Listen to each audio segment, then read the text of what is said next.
বন্ধুরা, আমরা আছি কাজী অ্যান্ড কাজী টি এর আনন্দধারায়। এখানে আনন্দধারা একটা রিসোর্ট রয়েছে। এই আনন্দধারায় অনেক চা রয়েছে, অনেক রিসোর্ট রয়েছে। এটা আসলেই একটা অপরূপ দৃশ্য, প্রাকৃতিক দৃশ্য। হ্যাঁ, এখানে কীভাবে গ্রিন টি থেকে অন্যান্য ব্ল্যাক টি যে করে কীভাবে রিসোর্সগুলো এখানে নিয়ে যাওয়া হয়, মেটেরিয়ালস ইনগ্রিডিয়েন্টগুলো সেগুলো এখানে আছে।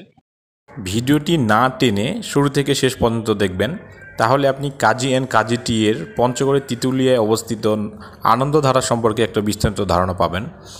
তো আমরা যখন ভিতরে প্রবেশ করছিলাম, ঢোকার পথেই একটা সুন্দর একটা পথ দেখতে পাবেন, যেটা দিয়ে আপনি তার মূল দর্শনীয় স্থানগুলোতে যেতে পারবেন। এটা অনমায়িক একটা লুক ছিল, আর সবুজের সমারোহ, সুন্দর একটা প্রবেশ পথ তারা তৈরি করে রেখেছে। পথ অনেক ছিল, অনেকটা দীর্ঘ। আমরা হেঁটে হেঁটে গিয়েছি, যদিও এখানে স্পিড ব্যবহার করা হয়েছে, অনেক সময়ের ব্যাপার। আর আপনি যখন ভিতর দিয়ে যাবেন, আপনার একটা শীতল আবহাওয়া, শীতল হাওয়া, একটা মনোরম পরিবেশ আপনাকে মনোমুগ্ধ করবে। তা আমরা আসলেই সারপ্রাইজড যে আনন্দধারায় গিয়ে খুব ভালো লেগেছে।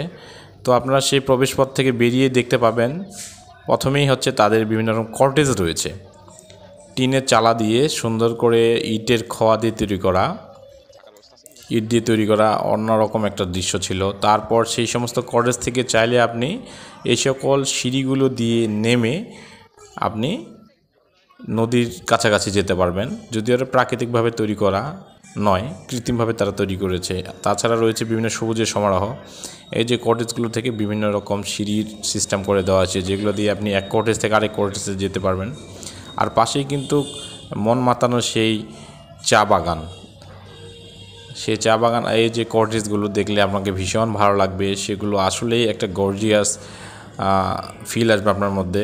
সেখানে আসলে এক রাত যদি থাকা যেত তাহলে অনেক ভালো লাগতো। আমি জানি না তারা আসলে এইগুলা পাবলিকের জন্য উন্মুক্ত করেছে কি না।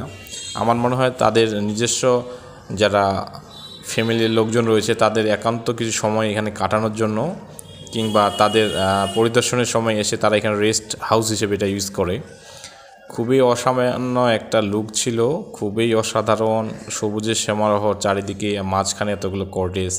আপনাকে একটা ভুতুড়ে পরিবেশ মনে হলেও আপনার মনের মধ্যে একটা চিরশান্তি, একটা মনের মধ্যে একটা শান্তির ফিল আসবে, যে এত মনোরম পরিবেশ এটা ভিতরে কীভাবে করে রাখছে। এরপর তো আপনার চোখে পড়বে চারিদিকে শুধু সবুজের সমারোহ, চায়ের পাতা, চায়ের পাতা, চায়ের গাছ। তো আমরা যখন গেছিলাম, এখানে রাজশাহী বিশ্ববিদ্যালয়ের একটা টিম, তারা ট্যুরিস্ট গাইড সহ এসেছিল। তাদের সাথে আমরা মিট করেছি, তারা অনেক হ্যাপি, তারা শুধু রাজশাহী থেকে এসেছে। আর এই আনন্দধারার কটেজগুলো আপনাকে অন্যরকম একটা ফিলিংস দেবে, যে আসলে এত ভিতরে এত সুন্দর একটা লোকেশন করে রাখছে, চারপাশে নদীর মতো প্রবাহমান পানির ধারা করে রাখছে। চাইলে কটেজগুলো থেকে আপনি নিচে যেতে পারবেন।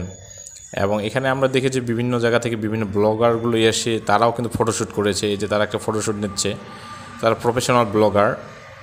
তো আসলেই যারা বিভিন্ন রকম ব্লগার, ক্যাবল ব্লগার বা বিভিন্ন রকম কন্টেন্ট ক্রিয়েট করেন, আপনারা যদি চান এই লোকেশনটাতে আসে আপনার পছন্দ মতো বিভিন্ন রকম ফটোশ্যুট বা শর্ট ফিল্ম তৈরি করতে পারবেন।